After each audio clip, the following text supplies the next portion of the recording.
Okay? So, first of all, what were you supposed to have attempted today? 3 and 4. Hold on, guys. We should be totally focused in. Okay, you were supposed to have number 3 and 4 on FRQ Practice 1. It's only called 1 because obviously we'll do plenty of practice after we take Saturday's Stepping Stone, our full-length AP practice exam. Technically, over Christmas break, if you guys have taken advantage of the bonus opportunity, you have already taken a full-length multiple-choice AP exam. That was the Christmas homework that was due along with Forever Quoting. Some of those things are now kind of coming to a head in the sense of what do we have? Let's look at our calendar real fast. What do we have this Thursday? Our Forever Quest. What do you need to be doing to be ready for that Forever Quest? Studying your Forevers. And I've been announcing that, I think, for at least 2, maybe 3 weeks in the sense that we have one coming. So you're supposed to be studying your Forevers. The Forever cards are fully updated cards 1 through 49 online if you need them. But they should have already been updated in your notes by, well, at least last test, which would be last Tuesday. You should have had them updated because you were supposed to study those formulas for the test, right? So we do have our Forever Quest coming up on Thursday. We have our final exam on Saturday, but that is not the end of this class. This is a stepping stone, kiddos. It is ridiculously curved in the sense that, I think I announced it to period 6 yesterday, but if I didn't announce it, no, Ryan, you asked about it, so we talked about it in this class. I need to still announce it in period 6. As far as how the percentages worked, we talked about it yesterday. But that is going to be Saturday. If you are unable to make it Saturday for a prearranged reason, you need to talk to me beforehand. There is only one makeup day, and if you don't come Saturday or the makeup day, you have a 0 on your final. There is no chance to make it up. So, you either come Saturday, I say 7:45, because I'm going to have coffee and breakfast goodies and all sorts of stuff waiting for you. You can come earlier than that. I'll probably be here by 7:15. Bring a calculator with plenty of batteries. If you want to bring 2 calculators, that's actually allowed in the AP. Bring pencil, bring eraser. You can bring, you shouldn't need scratch paper. There's plenty of work, or there's plenty of room on the exam. Otherwise, bring your brains. That's about it. You don't have to dress in school dress code, but be appropriate. That is going to be on Saturday. I say until 12:15. Some of you might finish a little before that. Some of you might finish a little after that. Any quick questions about Thursday or about Saturday? Katrina? In room 100A, Mr. Weitzel's room, which attaches to Mrs. Choi's room. So if you come into one of those doors, you'll be good. Okay. On Thursday, the Forever Quest. Kiddos, what have we been having all year? Forever quizzes. It's like a big Forever quiz. Wait, didn't we have a big one of these right after Christmas break? Yeah, it's kind of like that. But instead of over just cards 1 through whatever it was, 30-something, 20-something, it's going to be 1 through 49. But similar setup. And I think you guys might have even gotten that quiz back. So you could kind of see how to set it up. Maybe some short derivative rules, maybe some short integration rules, maybe some state the theorem or state the definition. Maybe something like, hey, how do you find the equation of a tangent line from the card? As you guys have been seeing multiple choice and FRQs, are those words, and the when you see things, are those words and those formulas and those definitions important? Very important. So we have to make sure we're getting those down. So I have a Forever Quest this Thursday. There is a Forever Final, which will be the week before our actual AP, maybe 2 weeks, depending, because I know the APs start. We have our AP the second week. So I have to kind of look at the schedule and figure out what's best for everyone so that like all the juniors don't miss one day for one class and all the seniors will miss a different day. Anyway, so we'll put a Forever Final, but it's closer. It's after spring break, after you have spring break quoting. This is just one stepping stone, okay? Some of you guys are like, wait, Chapter 6, Chapter 7, we took tests and didn't get them back. True. I had an option to make at the beginning of the week. Either make sure they're all graded and get them all back to you guys, and then have you, maybe some of you, really discouraged about 2 very specific sections of topics right before we took a comprehensive AP. Or say, you know what, let's just do a comprehensive little bit of everything review the week and a half before we take our Saturday final, and then let's start zeroing in on our areas of weakness right after.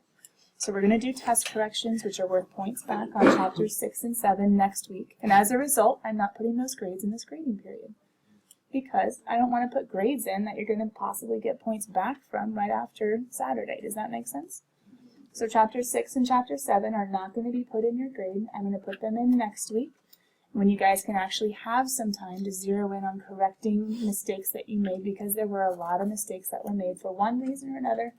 Calculus didn't seem to be a huge priority for a lot of you guys for our last 2 tests, and I'm not exactly sure why. They were some difficult topics, but something went a little, I don't know, wonky with that. So next week we're going to be working on corrections on both tests. You'll get them back after the Saturday AP. Our focus is to get ready little bit by just seeing little bits of every type of topic for our Saturday AP first. Katrina. Would we need to fill out this test grade score? No, that can happen basically before finals week. Okay, because this is like your Yeah, and you'll be able to see all of your grades, and you're going to know your final exam score before you ever fill out that form, which is pretty cool. That's the one thing that you don't get in pre-cal or, well, any other class. Yeah, but we'll do that form, yeah, much later. Because there's a lot more grades that are like the forever final and our test corrections. More grades are going to come after this final exam.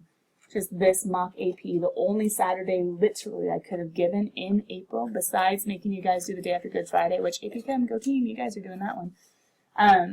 I chose to do it earlier and give us more time to practice after it, instead of randomly making you guys all come after Good Friday back to school. Yeah, we could have done the day of prom, but there's an ACT, so all the juniors wouldn't have been able to take the ACT. Yeah, it's a struggle. Don't worry, I poured over that calendar in August. Coming back. Okay, to that end, can I direct you guys to one other place of our website that we haven't really gone much this year? Actually, 2 places. You guys were supposed to, let's go first to our class shared folder. Alright, today you guys were supposed to attempt 3 and 4. Now, did you guys notice the last couple days, Friday and Monday, did it take time for us to grade these FRQs? That's going to be the only time altogether that we're going to grade FRQs until Saturday. And here's the reason why. We need to do some practice. Just some light, not sporadic, but light and comprehensive practice going through each of the different topics. So we're not going to do any more grading altogether. But then some of you are like, well, then how on earth, because I'm sure that Miss D is not going to be able to grade like the 6 different FRQs, 2 that you're supposed to attempt for today, tomorrow.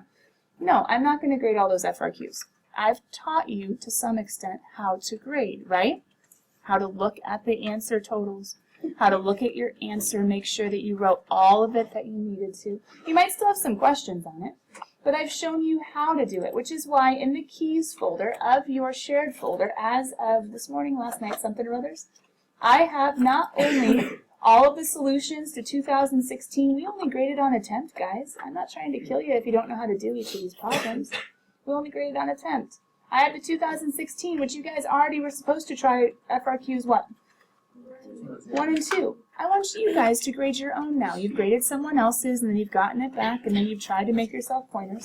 I want you guys to grade your own and see how you did on 1 and 2. What FRQs haven't tried yet on 2016? 3 through 6. I want you guys to try them and maybe get stuck and then come to the answer key. Maybe get some pointers.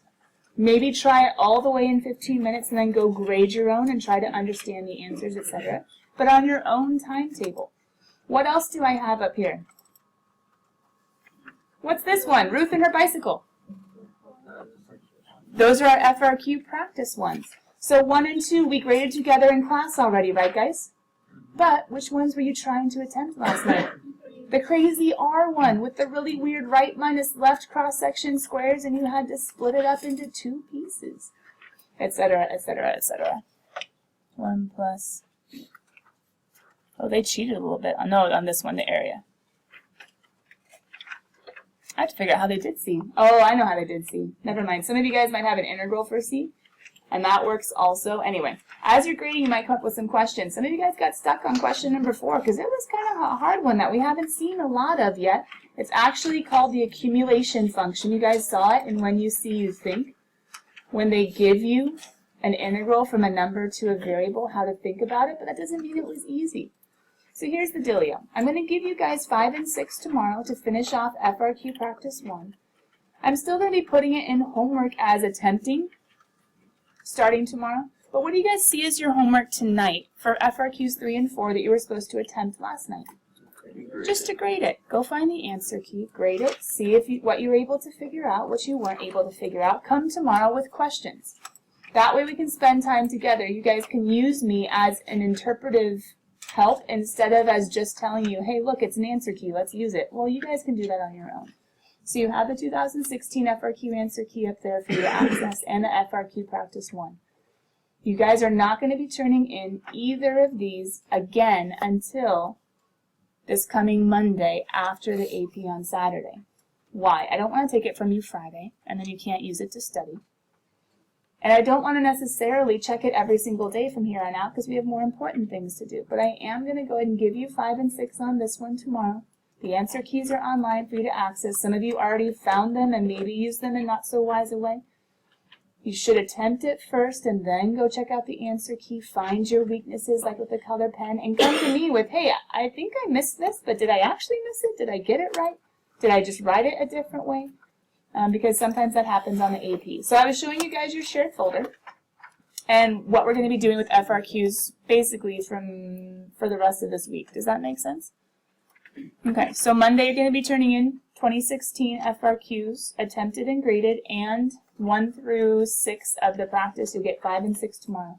If you want to kind of stay on schedule, I would say tonight grade your 3 and 4. And you have a little more time to think about number 4 or number 3 if you got stuck. The one other place on the website I'm going to go just really quickly is the AP exam review. I did put a link in your classroom, like we talked about in class the other day, of a few really cool articles that talk through different online resources, most of them free. However, I do have a lot of other things available on this website. Let me see if I can zoom in real fast. These are some of the ones that I have narrowed down. Oh, I can. That I think are helpful. I do have a few practice exams up here, but if I were you guys, maybe you should just leave that off. Because I bet we'll be doing more practice after Saturday, right? However, there are 5 theorems you must know. There are different AP notes from other people. Here's the one you see you think with the solutions I've been showing you guys in class. It's also in your shared folder. I have a calculus cheat sheet. What one teacher has said is a summary of all the important ideas. College Board actually has every single FRQ given on an AP test online available for you to look at since 1999. It's kind of crazy. It's actually, I have to find it every year. They kind of move it around depending where they are. Exam format, free response. Oh, here we go. Free response question collections. Not only the questions, but also all of the scoring guidelines. And so you can access, if we keep on going, FRQ index. Those are all the ones, from 1989, never mind. From 1989, but then you can also access on the AP course homepage. Where are, they hid them this year. Sorry, they changed it all up. I'll get you guys a better link. That was a really rough link. But they literally have every single FRQ, if I can actually find it, but now I can't. Exam resources?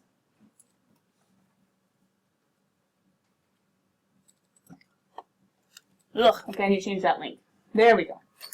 Every single FRQ from every single year back to basically 1989, depending on where you look, 1999. So you guys have tons of FRQs. That can be overloading, though. That one's good, but it can be overloading. Or overbearing, I should say. There's great how to survive the calculus exams. This was updated from who some people call the king of AP calculus in the sense of he helps write the questions, he helps grade the questions, he helps teach the questions. Anyway, there's a complete idiot's guide to calculus. It's actually pretty entertaining. It's another way of looking at most of the topics we've learned this year. So if you want another way of looking at limits or another way of looking at continuity, that's actually a really great one. It's a book that's literally online for free. But I wanted to draw your attention to a couple ones here at the end or at the bottom. And we're going to look at some of these together after Saturday. But this one, Lynn McMullen, and then Khan Academy. Lynn McMullen and then Khan Academy. We've talked about Khan Academy before, and we've talked about how there are videos on limits, there are videos on derivatives. But at the very, very bottom, some of you might not realize, there are also AP Calculus practice questions. And what does he do? He goes through past questions, and he basically teaches you how to do it. He shows you the question, then he walks through the solution. You could actually click on some of these questions and then just pause it, try it, and then listen to him explain it. Don't do the BC ones. Please don't do the BC ones. But if you look at the AB ones, they could actually be really good. And as I've told you guys before, Khan does like a cram session the night before if he's going to do it again. Hopefully he does. But that will be once the AP gets closer. So Khan Academy has a whole section. But Lynn McMullen, that king of calculus that I was talking about, he actually has a page for those of you guys that are scared of FRQs. He actually has a page where he has basically talked about the different types of FRQs you might see. The different types of FRQs you might see. And he pretty much goes through and explains his take on each of the different types of problems. Rate and accumulation is like the FRQ number 4 some of you guys got stuck on. Motion problems, velocity, acceleration, total distance, all that jazz. Questions based on a graph or on a table. And he also has a few other ones with differential equations and areas and volumes. So this is a very succinct, very concise just coverage of the different main types of free response questions you might see, and that might be really helpful for some of you just to kind of say, I really get scared by free response. This is one place that you might go just to kind of get an overview. Once again, that's Lynn McMullen on my website. Kiddos, with all of that, I've done a lot of trying to calm your nerves about Chapter 6, Chapter 7 at the beginning of class. We got back your when you see you thinks that you guys can be working with, studying with, etc. Having close when you see sample multiple choice or sample FRQs.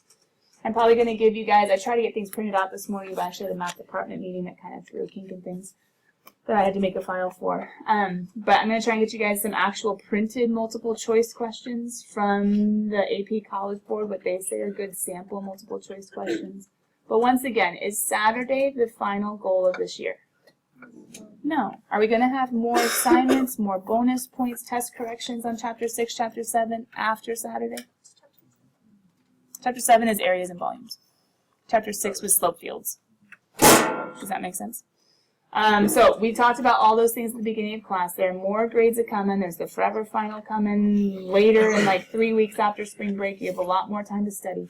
We're just trying to do the best we can to kind of get an overview of the whole year as we get ready for Saturday. Bridget, go ahead. May 9th, I think. So we basically have a whole month, including spring break, in between to prepare. Now, you do have a week of APs before that if you're in other AP classes, but that's some of you guys, and it doesn't apply to others, and we'll work through it. Okay, so we're going to practice on multiple choice today, not FRQs. You can ask me questions on FRQs. We might do a sample FRQ or something tomorrow, but for right now, let's do some multiple choice. Let's do some multiple choice. So open up wherever you've been doing multiple choice. Open up wherever you've been doing multiple choice. And as you guys do that, let's just do a few when you see you thinks. When you see position. How do you find velocity, Brandon? Derivative of position function equals velocity function. Good. For instantaneous velocity, the derivative of the position is velocity. Question. Can anybody tell me if they gave you 2 points and said find the average velocity? What to do? Start. S of T minus S of A. S of B minus S of A all over B minus A. How many candy if you want it? Let's keep coming. That's instantaneous. Average would be the formula Star said.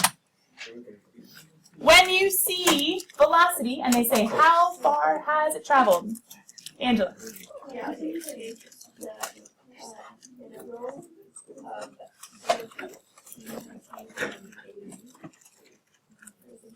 Which one is it? Is it displacement or is it Corey? Yeah. How far it's traveled? They usually say total distance, but if there's absolute value, it's all the accumulation of all the distances, positive or negative. Displacement would be the change. When you see average velocity, Star already said it. You guys want to try and steal it? Speeding up. Ooh, this one's hard. Speed increasing or speeding up. Brian, I saw your hand first. Find v of k, and then derive v to find a, the acceleration, to find a of k, and if they have the same sign, it is speeding up, and if they do not, it is slowing down. What was the most important thing that he just said? If they have the Same sign. and whose thing? Good. How awesome would you guys have been on that question a week ago? No. What helped you be ready for it?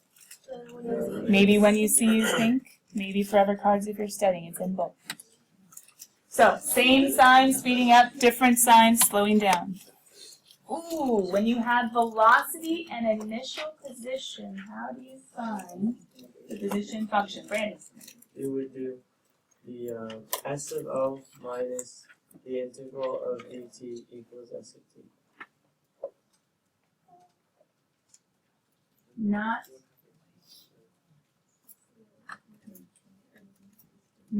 minus. Oh, it would be plus. Hold on. S of O. Plus. S of t minus S of O. It depends how you write it. If you were trying to find, this is one way you could do it. The integral from 0 to t.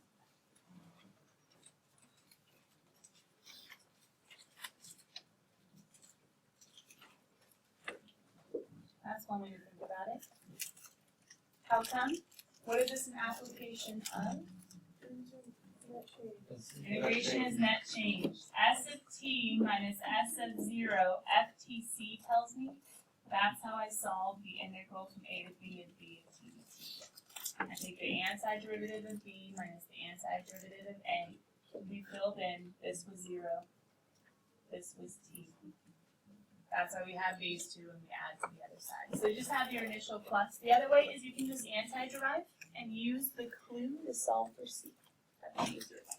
But yeah, I would count that. Oh, hey, they even call it net change. Go team. Ooh, NVT. What are the conditions? Corey. If f is continuous on closed interval a to b and f is differentiable on open interval a to b and f of a is equal to f of b, then at points f of c,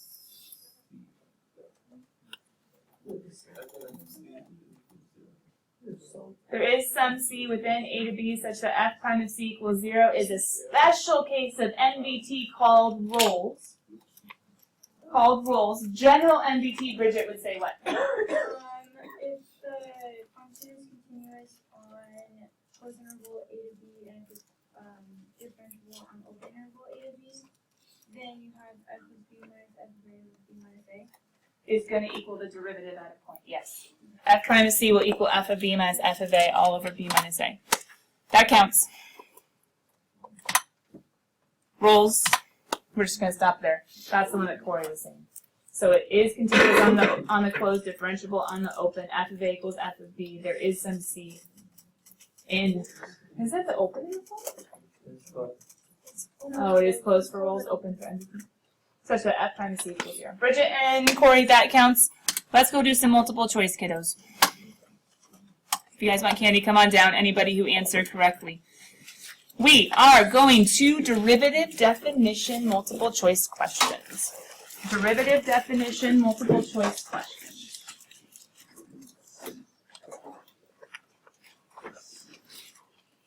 All right, kiddos. Let me get the questions up. I was just trying to give you guys a category.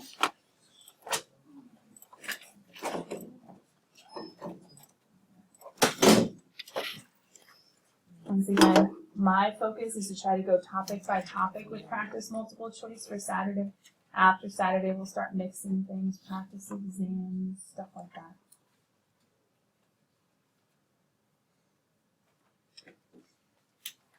Go and get the important stuff of the question down.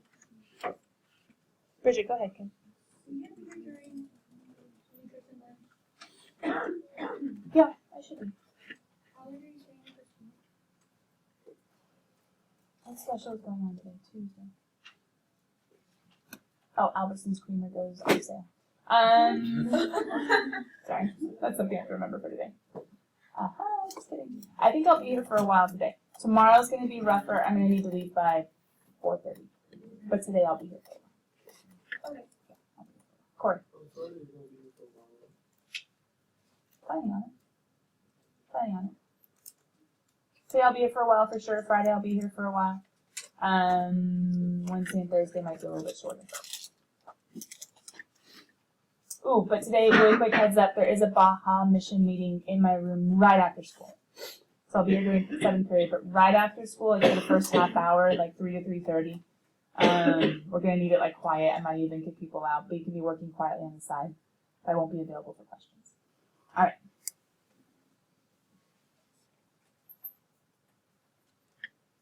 I have a question. You guys got down the important stuff? Derivative definition shows up in weird ways. They're not going to ask you to solve with the definition. They're going to ask you to interpret with the definition.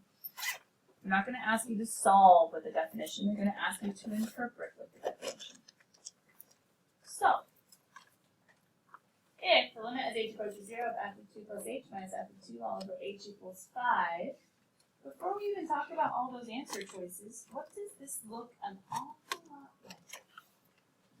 The definition of the derivative at a specific point, which would be the limit as, let me narrow this down a little bit, h approaching 0 of f of a plus h minus f of a. This is one of the variations. Do you guys remember what this equals? F prime of a. So they're saying f prime of, wait, who's a in this case? 2. So they're saying such that a equals 2. They're saying f prime of 2 equals 5. So kiddos, if f prime of 2, whoever f is, I don't know. But if f prime of 2 equals 5, then what can we say is true about these answer choices down below? It's continuous. It's continuous because it's differentiable. The derivative is 5. If it's differentiable, it must be continuous. Careful, AP guys that like to be mean and say must be true, not just might be true, but must be true. Bridget, go ahead. Yeah, differentiable, remember, just means the derivative exists. So if they tell me, So the derivative is never DME, it's always continuous and differentiable? yes. No, if the derivative does not exist, like a sharp point or something, if the derivative doesn't exist, then it might be continuous. Just better to always have differentiability first. Yeah, if you can. Because then you know continuous is for sure. Okay, so 1 is definitely true. 2 is definitely true. We're looking at the derivative. 3, the derivative is continuous at x equals 2. Maybe. Look at the answers. But what about must be? Wait, Ryan's like, hold on. Don't even stress. Let's eliminate because process of elimination is cool. 1 only. Nope. 2 only. Nope. 1 and 3 only. What about 2? 2 and 3 only. What about 1? Oh well, don't fully understand it, but see, it's the right answer. It must be. Now, is that the best way of thinking about it? No. With continuous, just for future problems. Do you guys remember that something can have a point and yet not be continuous? I'm just saying the derivative might have a point at x equals 2. It might have a value at x equals 2 and yet still be discontinuous. It's rare. I don't even think we've seen any examples of where it might happen, but it is possible. Just be careful. A lot of people would have said 1, 2, and 3. Whew, good thing the AP didn't give us the option on this one. The derivative could be, if we were graphing the derivative, f prime of x, the derivative could exist at 2 and yet be not continuous. The derivative, not the original, the derivative. Oh, and the number 1 is one. Yeah, the number 1 is the original is continuous, which has to be true because it's differentiable at the different level. Okay, that one is tricky, but good thing the answer choices helped us out. Sometimes they do. Number 15. What does this look like yet again as soon as you see an h in the limit? Definition of derivative. Is this going to be at x or is this going to be at a? Yeah, I don't see an x in there, right? That's at a. So let's compare it to the definition. Limit as h approaches 0 of f of x plus h, nope, we said a plus h, right? A plus h minus f of a all over h. That equals f prime of a. Now question. This one doesn't have an f. It doesn't just say a general function. What does it show instead? ln. So would it make sense if I were to say, okay, let me try to make this fit. The limit as h approaches 0, ln of a plus h minus ln of a all over h. Question, who is a just based on what we're looking at? Okay, so I'm going to replace this with e. Hey, that makes sense. What else would I replace with e? What's ln of e? They cancel out and become the power of e, which is 1. Hey, this does fit. Okay, so hold on. Could we solve this maybe with L'Hopital's or something? Ooh, maybe. But if we can see it as a derivative, kiddos, the function is ln, and they're trying to find f prime of e. What's the derivative of ln when x is e? 1 over x, and I plug in 1 over x such that x equals e. Our final answer is 1 over e. Now hold on, wait. We did this whole problem. We were awesome, but what did we not consider once? The answers. We did so much work and maybe we didn't even have to. Maybe we could have stopped early. Kiddos, the answers, hold on, f prime of who's x in this case? So can't we automatically say, 50% chance of getting it right? Now, nice thing is, on the new type of exam that's being submitted this year, for the very first time in AP Calculus history, you're only going to be given 4 answer choices instead of 5. Really? So what just happened to your chances? What happened? You have a 25% chance, and that's if you can't eliminate anything. Anyway, just letting you know, there won't be any E's. So if you go guessing at the very end because you run out of time, don't you dare put an E. Don't you dare. No E's on the exam. Your answer choices are just A through D. What about Saturday? Saturday will reflect the news. Keith. Oh, according to our definition, it's f of x plus h minus f of x. I just said who's in the x spot. The definition of derivative is going to be at b. Now we haven't figured out what. Wait, we did figure out which function. You guys see it's like right next to it. Which one are we looking at? Dun, dun, dun, dun, dun. Katrina, can I let them write down another problem? Yeah. Okay. Let me go ahead and get you guys writing down another. Hey, C and A. Did we get it right? Go team. New topic. What does differentiation mean? Don't read Katrina. Read that. Oh, we're just taking derivatives. All right. Get down the important stuff. Nice thing is these are shorter ones to write. Katrina, go ahead. Is one of the rules for L'Hopital 1 over 0? No. No? Okay. 1 over 0, 5 over 0, 100 over 0 is called, does anybody remember the form? Not indeterminate, that's 0. But isn't that, I thought that was... Infinite. A number over 0, the limit will be infinity, or maybe DNE if the infinities don't match. Because for 15 you said you still can tell, but wouldn't that be 1 over 0? Oh, you take the derivative with respect to h. So then we would have had 1 over u times u prime, which would have been 1 over e plus h times h prime is 1 all over 1. But when I plugged in the 0 for h, you would have gotten 1 over 0. No, 1 over e plus 0. Yeah, don't worry. Take the problem down, I'll show you. So when you plug Oh. in it first and then Oh.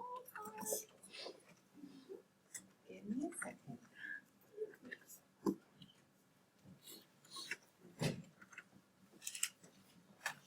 Oh, it would be 0. Right? Yeah, I forgot the minus 1. There you go. There you go. So then when you take the derivative, L'Hopital says take the derivative top and bottom of indeterminate. I'd have 1 over u times u prime. We're deriving with respect to h. All over 1.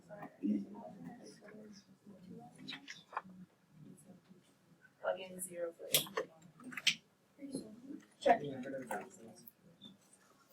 Sorry for taking a while to get your attention. D dx means derivative. I agree. Could you do your little composition-y thing first? Yeah. You could plug ln into the x terms of f. Could you do chain rule first? I think chain rule first is easier, but you could have plugged ln in first as well. The first way would say, chain rule tells me the derivative of f of g of x is F prime g of x times g. derivative of the outside, keep the inside, times derivative of the inside. How do we finish this problem? Derive f of x. Plug ln into f prime, but to plug it into ln, to plug ln into f prime, don't I have to go back and find f prime? So either way, you're going to have to do a composition. You either do it sooner or you do it later. You either do it sooner or you do it later. If you do chain rule first, you're going to have to plug ln into f prime. If you do the composition first, the other way of doing this, we're almost done. Let me go ahead and just finish it the first way. ln gets plugged in, right, cool kids? To f prime. And what gets multiplied by the whole shebang? Does one of those seem to match?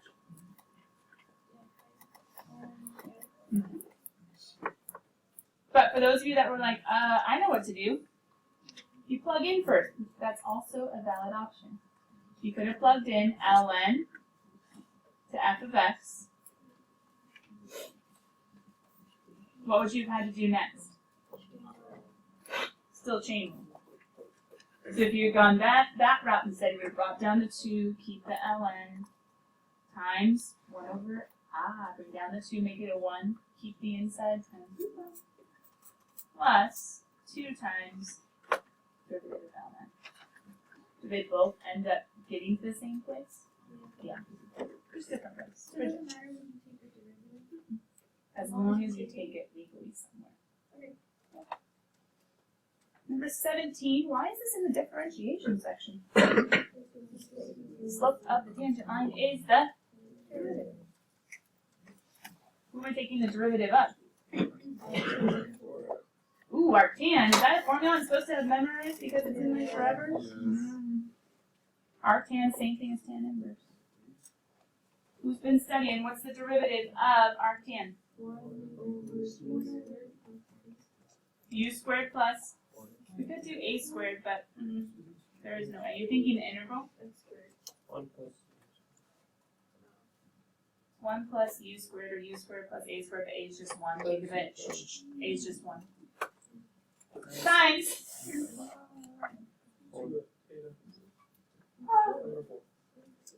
Right?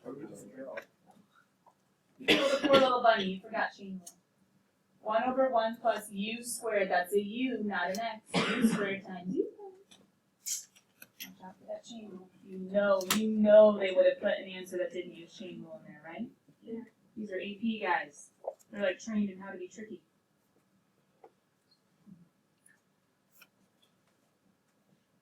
Now we just have to plug in 1/4. Hey, the cool thing is, what's 4 times 1/4? 14. So I just have 1 plus 1 squared is 1 times 4. Isn't that just going to be, if you were the mental math, I think it's 4 over 2 is 2, yeah? Just because you see 2 A's up here for derivative multiple choice, do not take anything from that. Got it? Questions? Keep being amazing then. Ooh, number 18. I almost can guarantee you it's going to be something like number 18. I can almost guarantee you they love putting a random inverse. It's not random at all, actually. Inverse derivative multiple choice. And that is what our forever card was built for. You guys don't bring your photos to class and you don't have them totally memorized, maybe start bringing them. You can flip to them real quick.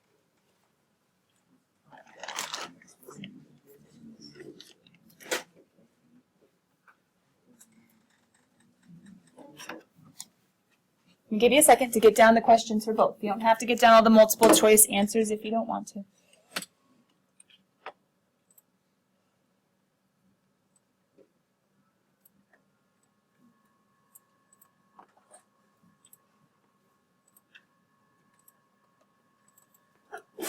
Bless you.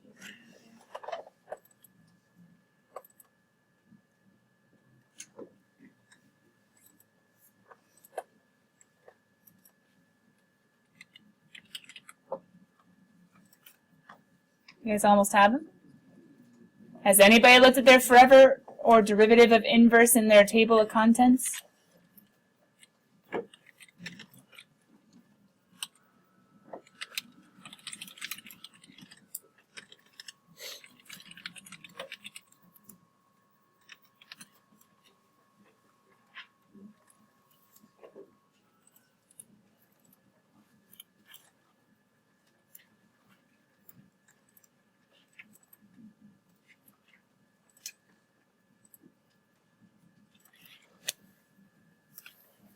All right. What do you guys have from your forever card?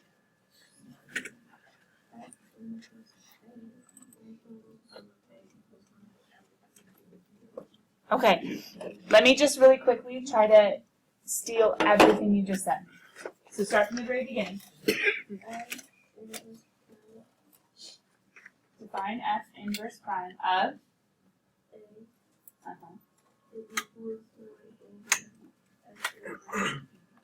Now pause. Somewhere F inverse. No. F prime. Wait, where did V come from? What is given in the wording of that forever card? Given.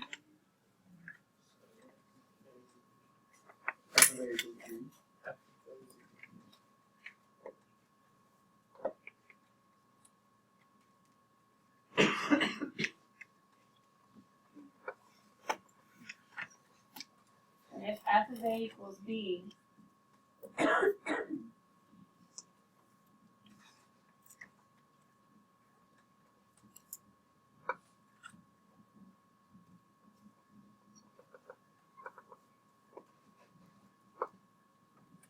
someone actually read that off their forever card?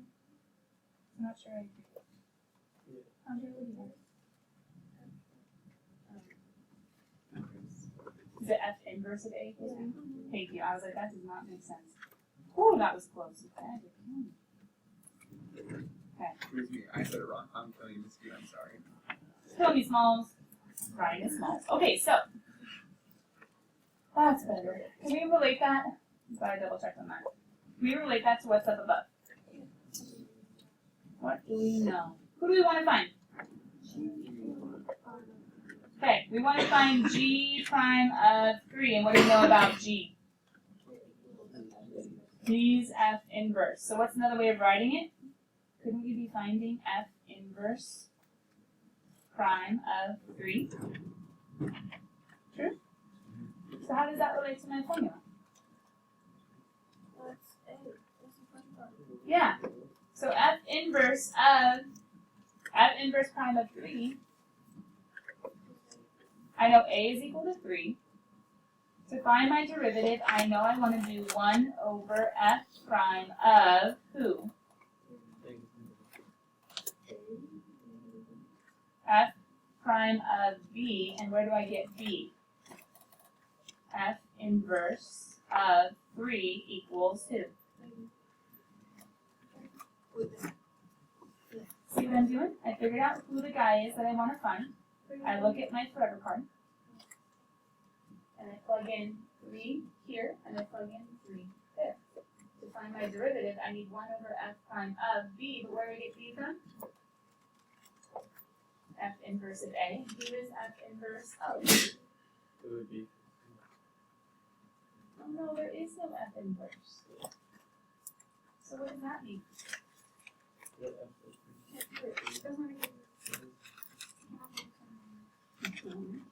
have to find the one where the y value is 3. Can't I say 3 is F inverse of 15? Can't I move the inverse to the other side and take F inverse of both sides?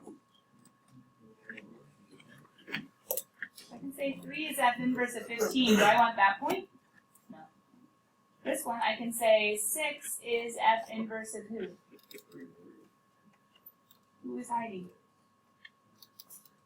This little guy.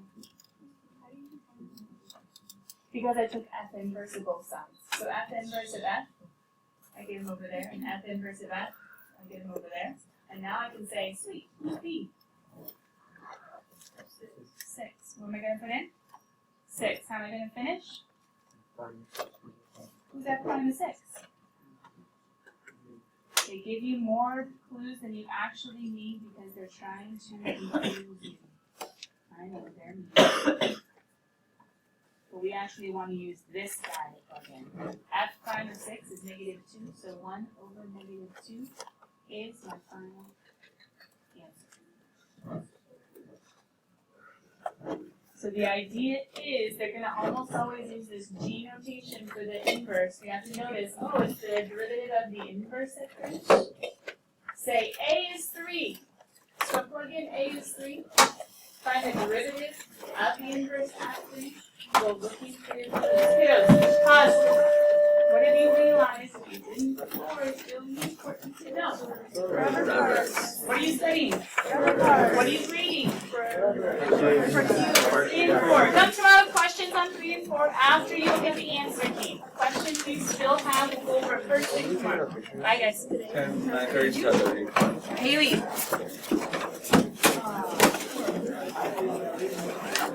Is that for me? No, it's breathing, but she didn't come back. Bye. I can eat forever.